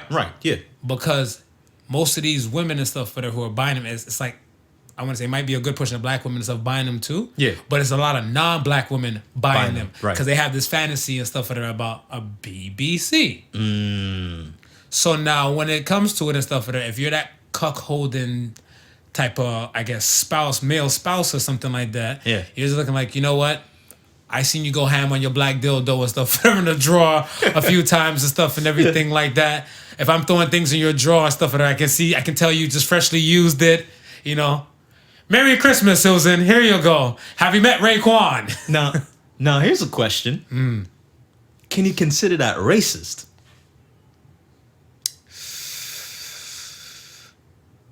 Oh, that's a $1 million question. Because I know. I don't want to say no. I'm not gonna say. Because we heard about the term of Joe the Grind, Yeah. right? Right. Where Joe the black man working in the field, the wife looking at this big strong buck, and she wants to grind. Right. Right? We've heard of the term mandingo. Right. Right? Right. Now, because there's this myth, and I'm a firm believer of the myth, that says we're well-endowed black men. Okay. Is it that you really want your wife to be having that experience with that black man, or is it because you feel that you have this power with this black man to have sex with your wife? I don't think you have the power.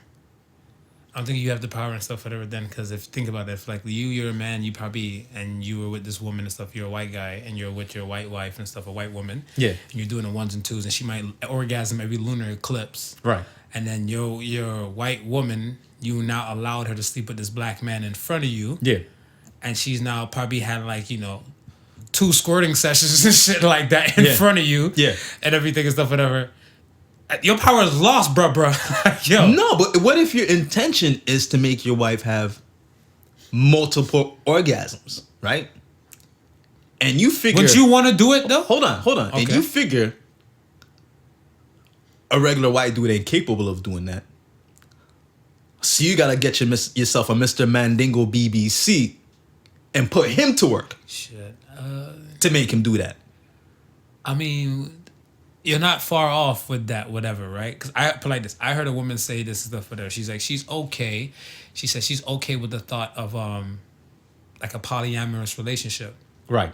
whatever, right? Because she said sometimes she feel like her man might be too much. Yeah. And she said, well, her man might be too much and stuff, whatever. She's like, he wants sex every day. Right. She is a woman who's working Monday through Friday and all the above. She's like, she's tired. yeah, she's tired. She can't drop Yeah. it and stuff, whatever, like Yeah. that, whatever, right?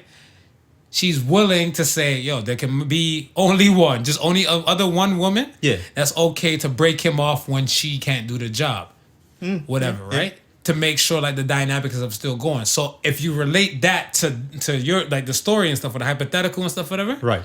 I see where you're going with that, whatever. Because a lot of times, Because that means like if she's in control of saying like I'm allowing you to bring this woman for this and I'm okay with that, whatever, and that guy say I'm allowing you to get your orgasm on and stuff with this dude, and it's not like everyday type of event and everything. Yeah. He has the power.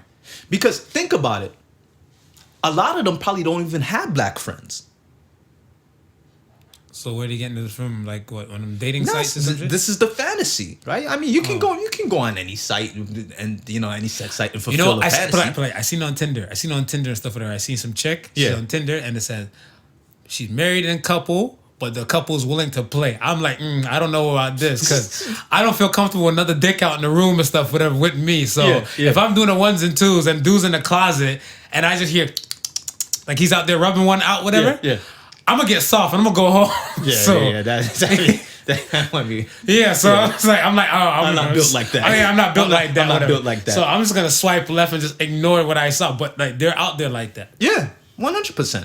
So I mean, it's a different world, whatever. And like, but it's now that's becoming kind of normalized and stuff. The fact that like women fantasize about a BBC, Yeah. whatever, right? Because I mean, maybe that's why the Kardashians turned to the black guys. I think Blake Griffin just got a little lucky because he's half. He has a little mix in him. But other than that, whatever, like, yeah, like, they're all out there chasing them, whatever, right? I don't know. Like, I guess it's the communication stuff between you and your partner. Yeah, 100%. You and your partner. Okay. You know the lady Iana, the celebrity lady Iana Fix My Life? Yes. She said, if you want your relationship to be successful, then you should treat your girl. You should not treat your girl like your best friend. Do you agree? What you treating your girl like? So, so say for example, you're a man and stuff, whatever, you watch your basketball and everything like that and all the above, right? Right. Your girl don't watch ball. Your wife don't watch ball and stuff like that, right? Right. You're not telling her like, yo, what are you doing in the room? She's like, I'm just watching, I don't know, Lifetime television for. So she's watching some kind of rom-com, something like that. You're not telling her like, hey, why don't you come out the room and come sit down and watch ball with me so we spend time together, you know what I'm saying? Yeah. If you're with your boys, you'll just watch ball, no questions asked, automatic, drinks and convo and stuff flowing and going. But do you not have a divide and stuff between like, your wife and your friend? And that adds to your relationship being a lot more successful and stuff for her. Because I think like it's kind of like absence made the heart goes fonder. One aspect. Yeah. The other aspect and stuff, whatever, is that when you come to get like after you got fulfilled and whatever you were watching or you were enjoying, Yeah. you're gonna bring that happiness to her. To her. Okay. So it's kind of like they said like I seen somewhere they said the night that the most domestic violence happens is on the Super Bowl night. Believe it or not. Because you might bet on the winning team, you might bet on the losing team, Yeah. and you come home wherever you were, and you bring that rage home. Back home. Okay. Right. So you're transferring your feelings to your significant other. So when like you're now, like I said, you're missing that person and stuff, whatever, or you have the happiness elsewhere, Yeah. and now you bring it to her. You don't tell her about like your full day. Me personally, if a woman tells me about her full day, Yeah. I kind of want cliff notes. I want cliff notes. You want the fast forward Yeah, I want version? the fast forward version and stuff, whatever. Babe, what's up? How you doing? How's your day? Work was okay. Work was work. and everything like that. I thought about you and stuff like that. Did you see I tagged you in the meme? What's for dinner? Are we gonna cook together, or do you want to have something? Right. Are we gonna right. watch a movie, or do you want to make a movie? Yeah. Look how fast that whole damn conversation went. Mm-hmm. Yeah. You know what I'm saying? Compared to like, you won't believe what happened when I woke up today and stuff like that. I was feeling like, I think a migraine's gonna kick in today. I don't know. I'm just gonna go to work and just, not be bothered with people. And then, could you believe Marsha said something this to me? And you're like, what? No, she didn't. Not to my baby. No, Marsha bugging. No, Marsha trip. That's not fun to me. That's not fun to me. I hear you. So I'm saying, like, But she can't be your best friend without doing all of that crap? I mean, you said crap. Fucker. You say that shit. But I mean, she could be, I feel like we could be good friends and best friends and stuff, whatever. Yeah. On like a different type of level. But I think like you have your world and I have my world, and then it kind of combines together and we make it great. Well, yeah, 100%. But I mean, we don't have to do the same damn thing and stuff like that, because I think like you might want your time and I might want my time. And stuff. Like, all right, I'm talking to a young lady, right? She said that she likes to play the piano. Okay. Right? She's like, she grew up music, like she loved music. Yeah. And she sings and all that type of stuff, whatever. And all the she's like, she loves to play piano. She play piano well? She plays piano well. Yeah? Like, real good. I might be in need of her services. Okay, I'll let her know. Right, cool. I'll let her know. So she's like, she's been in a situation and stuff with her where when she was younger, when she learned how to play the piano, before her granny and stuff, whatever, start getting dementia. Right. She played the piano. She might play like piano, like songs that they might play in church. Yeah. And her granny would start coming and singing the church song. So it was kind of like a little family vibe and stuff. And everything. Right. So her granny and stuff, whatever, like dementia's kicking in and stuff, but her granny would like, make her way into the vicinity. Yeah. And just sit there and just kind of rock and vibe and listen everything. to. Right. So I'm like, how long could you play the piano for like straight? And she said she could play the piano and stuff for probably about like 2 hours straight. And everything and stuff like that. Because like she would just go from song to song to song to song. Whatever, and she's lost in time. Right. Because she's not, So I'm like, me, like, me, my emotional ass and stuff. I'm like, yo, I think that's beautiful and stuff. And I would love to watch you play the piano for like that long. She's like, no, that's my thing. Like, you can watch me probably like 10, 20 minutes, but like the full 2 hours, like, don't you have other things to do? I was like, oh shit. It's like, yo, it's like that. But I'm like, she's like, yo, it's not like I'm not gonna like you or love you any less, but that's her thing. Yeah. You know what I'm saying? And like, you might have your thing and stuff, whatever, and you might say like, this is your thing. So like, if your wife and stuff is to jump in on your thing and stuff, whatever, you might want it to happen for a bit.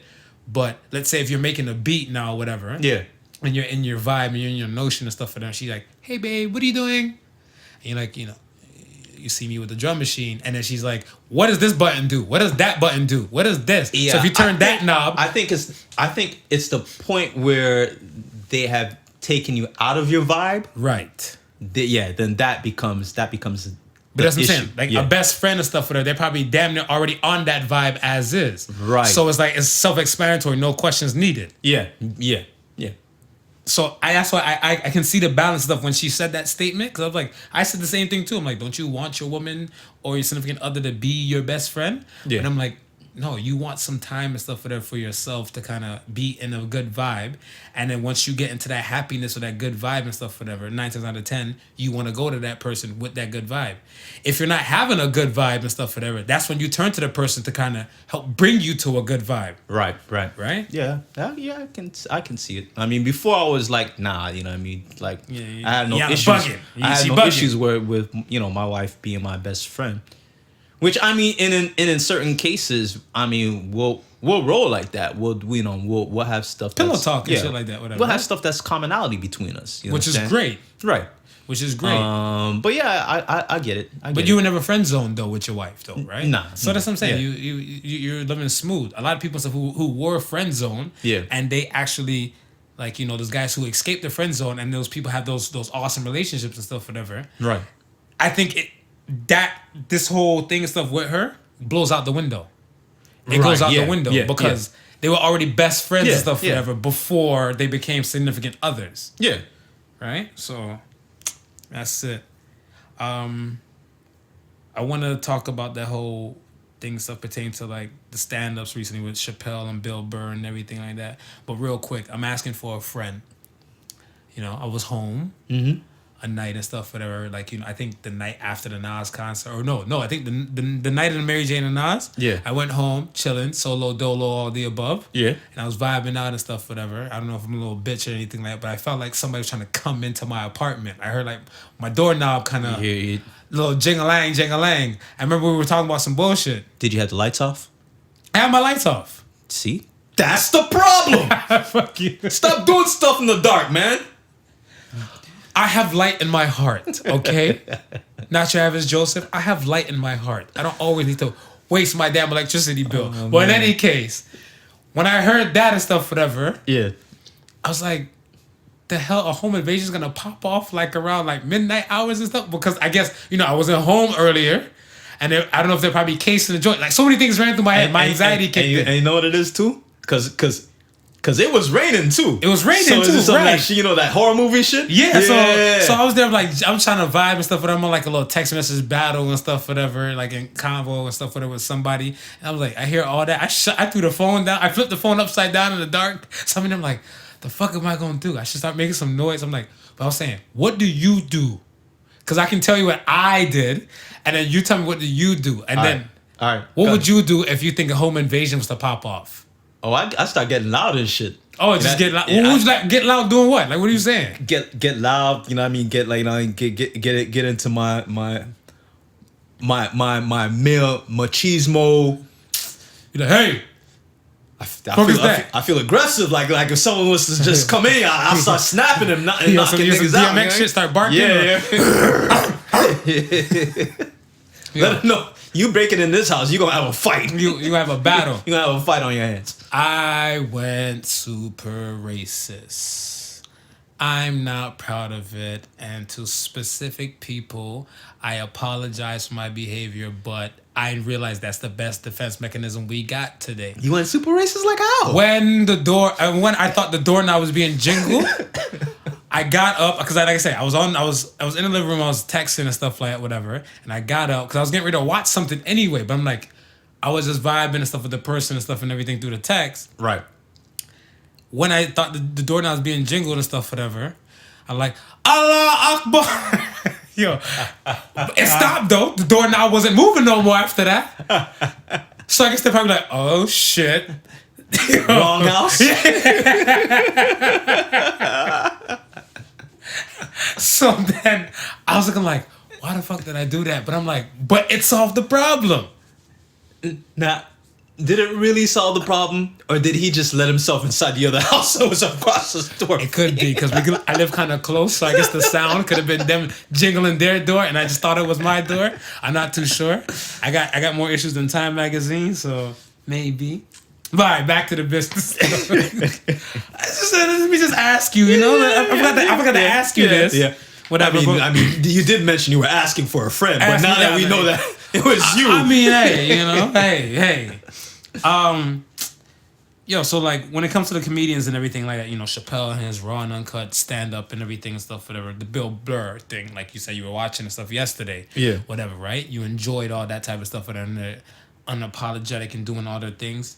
Are comedians allowed to say whatever they want in their art, like musicians? Because like when it came to like Usher and the Confessions track, Yeah. With he said he had a girl 3 months pregnant, she's keeping it, and then when everybody realized the song was just a song, they still love Usher the same way. Some people say, I can't believe he cheated on Chili from TLC, right? But when they realized it was just a song, they just took it and ran with it. Like to the left. Look at Beyonce. Yeah. And she's still with Jay-Z, so they just took it as for the art. Why can't you take the comedians stuff for them just doing their art? I think you should be able to, man. I mean, you should be able to see it from what it is, mm-hmm. and just accept the point where you can find humor in anything. Absolutely. You know what I mean? I think the biggest problem. But humor's subjective too. Right. But I think the biggest problem with today is that we're afraid of laughing at ourselves. Yeah, I guess. Good amount of people. A good amount of people are Good amount afraid of of people. at laughing at ourselves, man. Yeah. Cause like Look- me, like us, like Yeah. you know, we you know, we're the founders of the Mighty Midget Mafia, Right. whatever, right? Yeah. And some people and stuff won't like, oh my gosh, you're highlighting the fact that you know you're short and everything. Be like, and we're not gonna grow or shrink anymore. I stopped growing in grade 9. I So, got over that that's shit a what I'm long saying. time ago. That's what I'm saying. We make laugh, you know, make light of it and stuff, whatever, and then we keep it moving. Well, listen, how many black jokes have you laughed at? Tons. Okay, we understand that we're black and there's humor in certain things. And you telling a black joke don't means that you're racist. No. No. No. So I think when you're looking at somebody who's in the entertainment field, right? And their whole thing is to evoke an emotion out of you. With comedians, it's laughter, right? If they're saying something that's funny, and let's say, and this is how you know. This is how I say we're afraid of laughing at ourselves, right? What if the joke that Bill Burr or Dave Chappelle is saying, let's say they're telling a gay joke, right? You as a gay person don't like that joke, right? Right. But let's substitute that gay person with a black person. Now all of a sudden you find that joke funny. Right. Because it's no longer directed or aimed at you. But what's the difference? A joke is a joke. But it's the same. Okay, so remember South Park when before Isaac Hayes died, Yeah. right? He was the character. He plays chef, Yeah. right? He plays chef, and he look at that. You got your phone on and everything while I'm trying to have a deep ass moment, mother ducker. Look at you, despicable. But back to things. So everything's under control. Continue. So, with Isaac Hayes, he was chef. And on South Park, they would make fun of everybody. You know how they get down. South Park made fun of Jesus. Jesus, I think, is like Jerry Springer, the equivalent. Yeah. All the above. Yeah. And everything. And then they had that part where they talked about Scientology. And he was in Scientology when he was alive. Right. And he's like, no, this is not funny. And he backed out from the show. Yeah. So I'm like, you can make fun of everybody else Everybody else. except you. Yeah. And then that's when it's a problem. Yeah. And I'm not a fan of that. Yeah. Well, and that's what I'm saying. They It's can't like, laugh at themselves. if you can't laugh at yourself, but you can laugh at everybody else, then there's a problem there. I'm a fan. Like I said, I'm a fan of Chappelle and stuff, whatever, and Bill Burr saying like, they just don't give a fuck. No. And you made the choice by clicking on that comedy special. Like when Chappelle's like, remember, you see my face. yeah. And you already know what I'm about. You already know. So that's what I'm saying. Like, if you got there stuff because you're like, oh, he's blaming Michael Jackson, accusers and everything, and you still decide to go watch and hit play and see what he's talking about, you lost. Yeah. You lost. I mean, I'm a fan. Like, I wasn't a fan of Aziz Ansari's like last stand up and everything, the recent one he did. Yeah. Because it came off as soft. Like, it was a bitch move. Yeah. Because he's just all apologetic and everything and stuff. Now you about- feel like he's pandering. Yeah, he's pandering. He's trying to. I'm like, no. I'm like, you don't need to do that. Whatever. You're a comedian. Whatever. Like, exactly. yo, you just stick to your art. This is what you do and everything. Because he was in a way when he's like he never agreed with R. Kelly. Right. In his previous stand-ups, he never agreed with R. Kelly, but he knows R. Kelly makes some damn hits. Yeah. And he can't deny it. He's Yeah. like, he's not that, he's not down with R. Kelly pissing on girls and stuff, but R. Kelly can sing his ass off. Yeah. And some people weren't for that. Yeah. So I'm like, but he still continued with the R. Kelly jokes. He had like 2 stand-ups where he had like R. Kelly part 1 at the end and R. Kelly part 2 at the end of another stand-up. Right. Now he went soft and he's apologetic, and I wasn't feeling it. I cut the special off. I'm like, this me with this shit. I ended it. And that just goes to show you that you have people out there that have no fear of being canceled, and then you just have others out there that listen.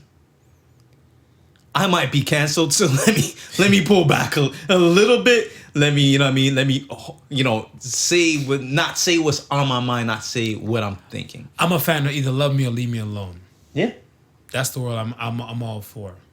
And I'm 100% the same way. I mean, you're either gonna love me or you're gonna leave me alone. Yeah. You're gonna rock with me or you're not gonna rock with me. And I'm not saying anything to offend.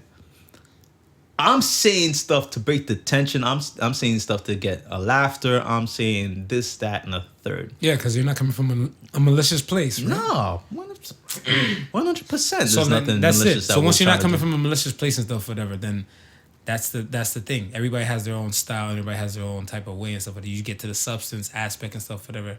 However you get to it, but everybody has their own style. Man, listen. We gonna reach the point where we gonna start getting slack.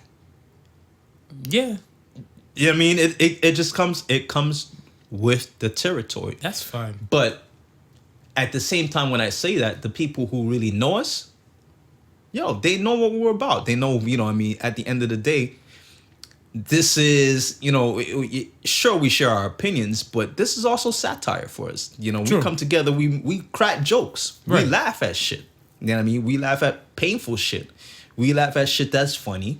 And I mean, we laugh at shit that maybe not so funny, but we try to find humor in things because sometimes it's the lighter side of life. Laughter's the best medicine. There you go. And plus, I have a laughing disorder, folks. It's called pseudobobar. Yeah, he keeps bringing that up. I think he's Pseudobobar, once bullshitting. again, and stuff, whatever. My doctor, he can verify all that good stuff. I can just laugh at things. He's just that I'm not laughing at supposed your to. pain. He thinks he's No, Kevin that's Hart. Kevin Hart. That's Kevin Hart. Yeah, That's not so freaking marvelous. But yeah. Let's get to some real shit. I was actually talking to a listener of the show. Right. And when I was talking to them and stuff, whatever, they were saying and stuff that, they were behind a few episodes and everything like that. Yeah. Because they had some stuff that go on with them and stuff. And that person turned to me and said, they lost a loved one. And they were saying stuff whatever, like, how do you deal with a personal death in your life? And I was like, everybody has to come to this point in their life where they might lose somebody and stuff, whatever, that they care about, whatever. This is true. Yeah. So how do you deal with a personal death in your life? I guess there's no like hardwired way or method, I think, of dealing with it. Because, I mean, even on the individual cases, there's probably going to be somebody who's more to you than others. So some deaths might affect you more than others. Right. You understand? So, I mean, there's not, for me, there's not a 100% way of doing it. I think for me, it's in stages. You first and foremost, you can't believe that they're gone. So you go through that stage, right? Then once you kind of clear that stage, it's the why. You know what I mean? Like why? Could something have been done to prevent this? Could this have been anything that could have been done different? Shoulda, woulda, coulda. Coulda, right? But after I get past those two stages, I'm really trying to focus on their life at that point. To celebrate their life? Celebration of their life. I'm on that celebrating tip. Yeah, Trying to I think remember all the good times. What lessons I've taken away from that person. From that person. So that's what I said and stuff, whatever. I said this. I said, I guess the stage 2, what you were saying. Right. With me, I look at it and stuff as that it's a shoulda, woulda, coulda. If it's within my power, if it's not within my power, that's it. Yeah. Right? Yeah. That's just what it is. And then after that, whatever, it's more about celebrating and holding on to the memory. Yeah. And the good times and stuff, whatever, of with that person. Right. We all know eventually we're gonna have our time to go. Yeah, of course. So I've made peace with that. Yeah. If it be sooner, with the set person stuff I love or later, Yeah. I'm still gonna make the best of everything and stuff, whatever. Like I always tell everybody and stuff, whatever. Life is what you make, and carpe diem. Like I'm a firm believer in carpe diem. Yeah. This might be your 330,000 times seeing me, or this might be your last day seeing me. So let's make You the don't best. know. Let's, You let's don't make the know. best Yeah. of the motion and stuff, Yeah. whatever. Yeah. Right? We had a good time and stuff, like recording everything. You're judging me because I take shits in the dark, but I mean. Yeah, even when you pass, I'm still gonna judge you for taking shits in the dark. Yeah, but that's what I'm saying. As long as you enjoy the fact that when I'm, when I was here and then when I was gone, Yeah. vice versa and stuff. Whatever, That might be right? part of your eulogy. I don't know why, but I mean, hey, well, I mean, I'll be no. he took shits in the dark. We'll let that one marinate. Shit. Fucking guy. This guy right here. But yeah, and I feel like a lot of people and stuff, whatever. Like, I'm not telling anybody how to rule their life or live their life. Yeah. But I'm just suggesting that just think about what you could do and what you cannot do, and then from there, all you can do and stuff is just be there till last time you're able to, I guess, like physically touch them. Yeah. Or physically see them, and then just make peace with the memory and stuff as you go on through the rest of your life. Yeah.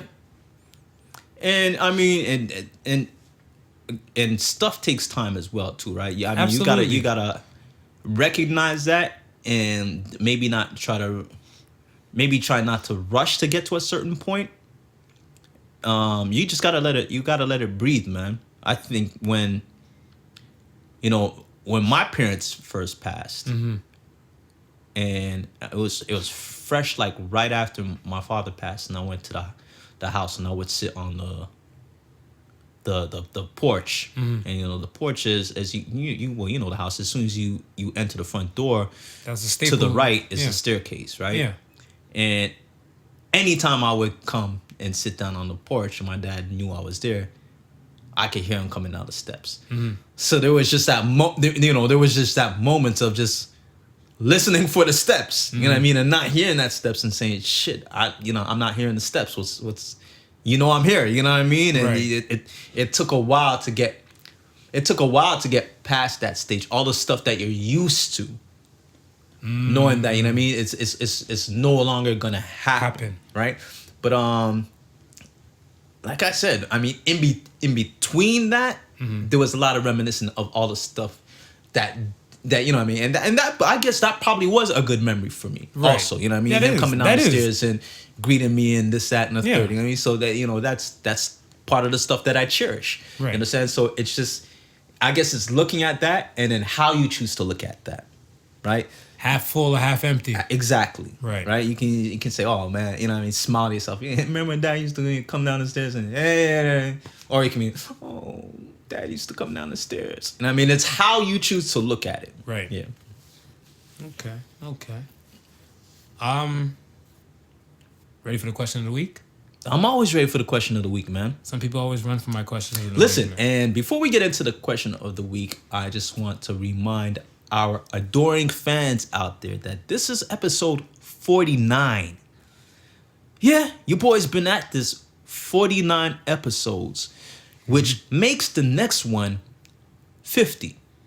Now we got a couple of things that's special in the tuck for the 50th episode, but we want to have some fire questions, man. We want to make this 50 something that's noticeable, something that's Send noteworthy, them questions. something that's gonna help us Send them questions. celebrate doing what we're doing. And I mean, we love y'all for rocking with us. We love y'all for coming on the journey. And Day ones. the day ones. Those You got my heart. the day ones. The day ones, you got my heart. 'Cause Especially the day ones who spread the word facts. and have put other people onto the show.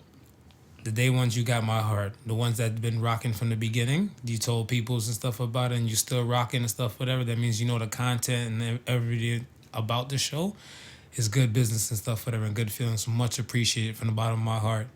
Yeah, so I mean, definitely, we want to hear from you as well. I mean, even if you just drop us a note, if you drop us a message, whatever, man, we want to hear from you. Even if you have a favorite episode that you want to let us know about, We want to hear about that, but we most definitely want some fire questions. All right. So, I mean, we'll get that all sorted out before y'all the know 50th show, but Yeah. it's coming. Y'all know I'm the king of questions and stuff, whatever. So I'll come back with mines and you take mines and stuff and run with it. So I showed you yours, now show me mine. Yo, we still gotta get a question from Glory.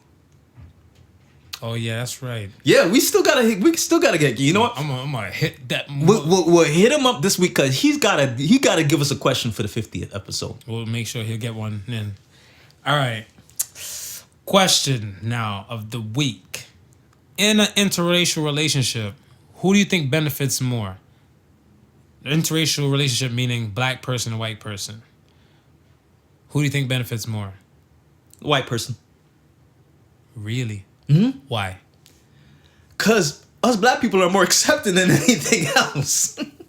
We will. Are we though? Yeah, we will. So hold Listen, on, man. We Bruh. willing to bring you in. We'll bring you in. We'll bring you in. Now on the other side now, ain't so much about bringing us in. I got two things and stuff whatever on that side and stuff whatever. One, Yeah. we got a relative. Right. The man said he doesn't want to be the first one to bring in a white chick into the family. And I was like, really?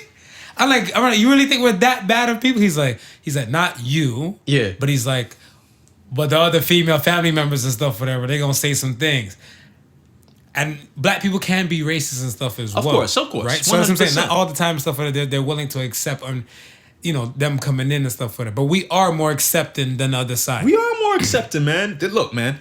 If we had two clubs, right? Right. A predominantly black club, right? And a predominantly white club, right? Mm-hmm.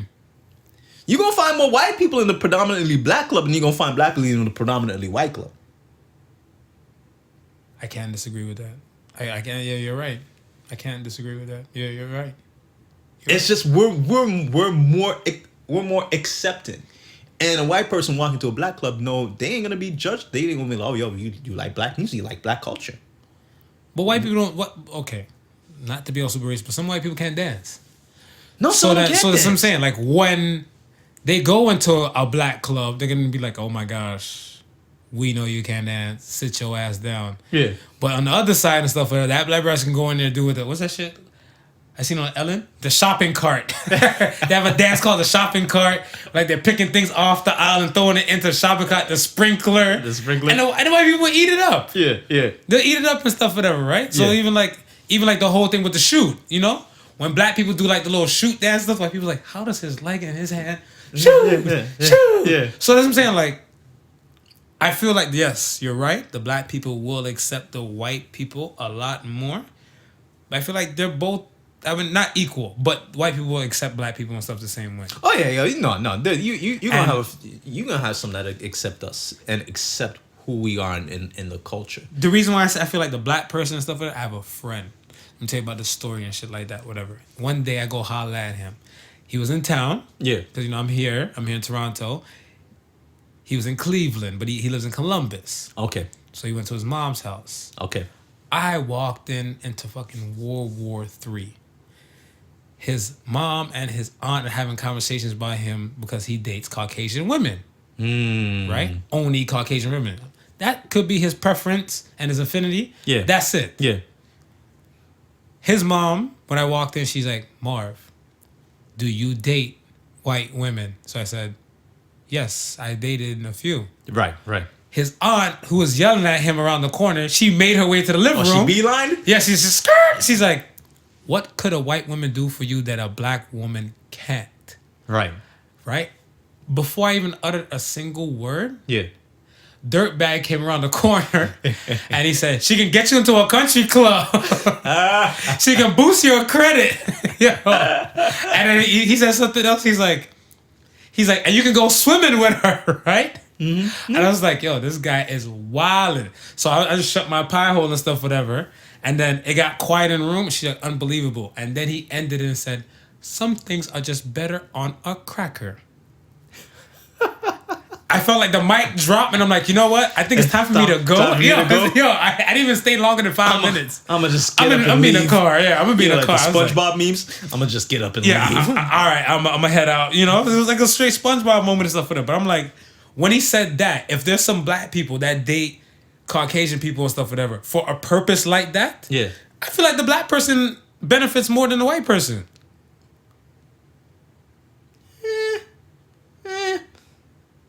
But how many are really dating for that purpose? They're ambition types. Yo, you better be Those who are ambitious. ambitious? You better have some ambitions, man. If you crossing over, you better have some ambitions, man. Well, listen. The black athlete that marries or gets with the white trophy wife. If they met in college, I feel like she did his homework for him. You know, I'm a firm believer in that. She helped him pass and graduate. Okay. When she brings him home, is he accepted for the fact that he's black? Or He is has accepted- money. He's accepted for the fact that he has money. He has He's an dinero. athlete. Come on, man. You two, he has dinero, man. Come on, man. Dinero. That's it. If he was anything else, he wouldn't be accepted. Now we flip the script. You like who you like. Bring them on in. Yo, but even if you Hope you introduce, like collard greens. yeah, but if you introduce and stuff like, hey everybody, this is Sarah, Yeah. and you're like, hi Sarah. By the way, her father owns a Fortune 500 company. Oh, Sarah, welcome. You want some fried chicken though? We got some collard greens. We got the mac and cheese. If we don't got Kraft, we got that baked stuff for you. You know what I'm saying? So like, hey, it goes both ways It too. can go both ways. It can go both ways. So okay, so what about interracial relationship pertaining to like a white person Yeah. and an Asian person? Who benefits more? I'm gonna have to say the white person. I'm gonna say the Asians. Say the Asians? Yeah. Why you say white person now? Because they got somebody who can do the complicated taxes. You're fucked. Yo.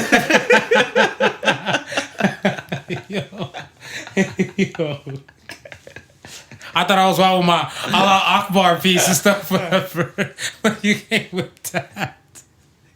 You know what I'm saying? I feel like that's what I'm saying. I feel like the Asian benefits more and stuff with that because I want to say, I feel like if they're not looking at it on a straight love aspect, Right. they're looking at it stuff as that it's beneficial for them, I guess, in another revenue. Okay. Yeah. Because I feel like the other way and stuff, whatever. Sometimes Caucasians feel like they're doing another race a favor. So Yeah. they feel like they're the dominant species. Yeah. Just me. All right. All right. Let's get to this Ask the Sons portion. Ask the sons. First question comes from It Do Be Like That. That's the man's name. It_do_be_like that. What's the difference between a religion and a cult? Religion, you can wear regular colors, and cult, you gotta wear white. No. I was about to say the amount of members you got.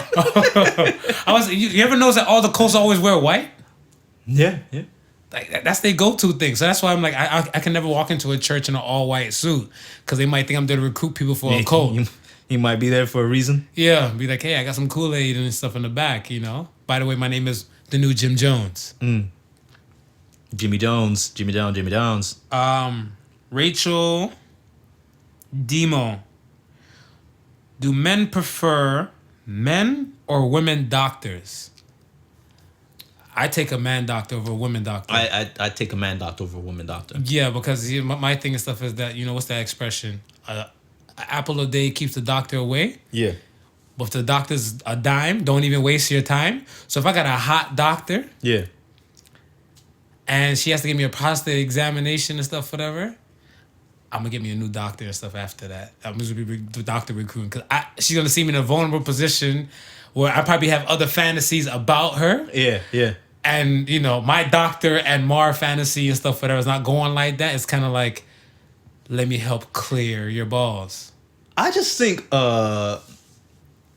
doctor being a male will be more in tune to my needs, more in tune to my problems. he might be more understanding being a male. That's toxic masculinity. Oh, you I'm don't just think saying. the woman? You don't think the woman doctor is capable, adamant? Well, the nature of nurturers. Look, man. If my wee hurt, the male doctor gonna be more into it and more understanding of wee pain. That's true. Am I lying? Look, if I see somebody, I seen some video the other day. A guy was skateboarding down like a railing, Yeah. and he slipped, and he went like nuts first into the railing. Right. I felt that pain. You know the pain. I felt that. You pain. know the pain. I almost dropped my phone. I was looking at that. I'm like, oh, you thought I fell on the railing. What's the first thing the female gonna say? Oh, it looked like it hurt. Oh, wow. Marvin does not endorse or condone any of those thoughts. That's just that not your average Joseph bastard over there, ladies. Continue. Well, she ain't gonna say it's gotta hurt. How you know? She can take your word for it because she's sympathetic. She's She can compassionate. take my word for it. She can be as sympathetic as she wants. Mm-hmm. That's like me watching a woman get punched in the titty. And me saying, Ooh. ooh, that's gotta hurt. But you don't think it hurt? Yeah, it's gonna hurt. I think it's gonna hurt, but I'm never gonna know how much it hurts. I mean, some people can give some analogy, reasoning, and stuff, whatever behind that. You know what? It'll be a surprise next week. Yeah, We'll bring that question back next week or something like Okay. that. Last question comes from Negus the God. What is something that people think makes them look cool, but has the opposite effect? My thing and stuff is when people on the gram or social media and they're lip singing to whatever song that's playing in the background, that just looks redundant and stupid as hell to me. It doesn't look cool at all. Go. You got a list of shit to say. Okay. Kiss. Keep it simple, stupid. Yo. This whole thing about males wearing burqas. Cam Newton. Cam Newton and ASAP Rocky. Y'all out here looking like somebody grandma, man. I mean, they trying to portray... Somebody grandma? No, like that. Like I think they're trying to hide who they really are on the inside.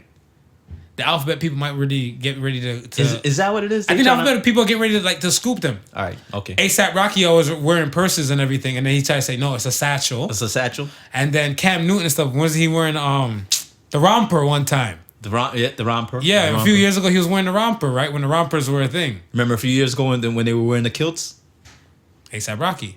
ASAP Rocky. Right? You see, so that's what I'm saying. Like they're hiding who they're really trying to be, for now. So when they do come out to be like, Stevie Wonder seen it a mile away. What about the t-shirt and the boxer shorts and the pants way low so the boxers could be seen? Remember that era? Yeah. Yeah. I never got that. Yeah, I never got that got either. that. Yeah, dude. I never got Dude. that. Like, yeah, like, bro, Why your t-shirt and your underwear when your underwear showing, bro? Yeah. Why would you tuck your wife eater into your drawers? I never got that. I never got that. Whatever. Another thing, when people flash their cash online, I feel like I'm a firm believer in the whole jigger thing. Right. You're on the ground with throwing money, taking photos with money in your ear. There's a disconnect. We don't call that money over here. Yeah. The people with money. Bill Gates has money. I have yet to see Bill Gates take one photo and stuff with even a dollar bill. Look, man, I have yet to see one photo of Bill Gates looking like he got money. True. Let's be real. He looked like the bum next door. That's facts. That's facts, man. That's it from my side and stuff. Whatever. What you got on your side? That's it. I mean, that's it from my side. I think You got associate the I'm gonna Suns try first? and look for one real quick because I posted actually a few from the week. Drop So let me them in, man. let me Drop grab them. one that is. Oh, this one was good, and a few people got a laugh at it. So let's bring some more humor to the show, and we'll sign off with this. Nothing gets you out of the friend zone faster than her new man. So says the Associate the Suns. Suns. That's right. He said it. I didn't say it. So y'all stop coming from my damn neck. All right. That's it. That's it. All Yo, right, love everybody. us, like us on the social media, leave us a message, leave us a rating. This is episode number 49. Next week is the big 50. 50. And like I said, we got something special in store for y'all. And if you got some questions that are a little bit more than the usual, send it in, man. Send it in. This is the show of all shows. This is the Podical Sons. Facts. Once again, thank you for listening to the Podical Sons. Remember, the difference between stupidity and genius is that genius has its limits. Peace and love. Y'all be good. Peace. Like, subscribe, and enjoy. The Podical Sons with not your average Joseph and Sofa King Marvelous.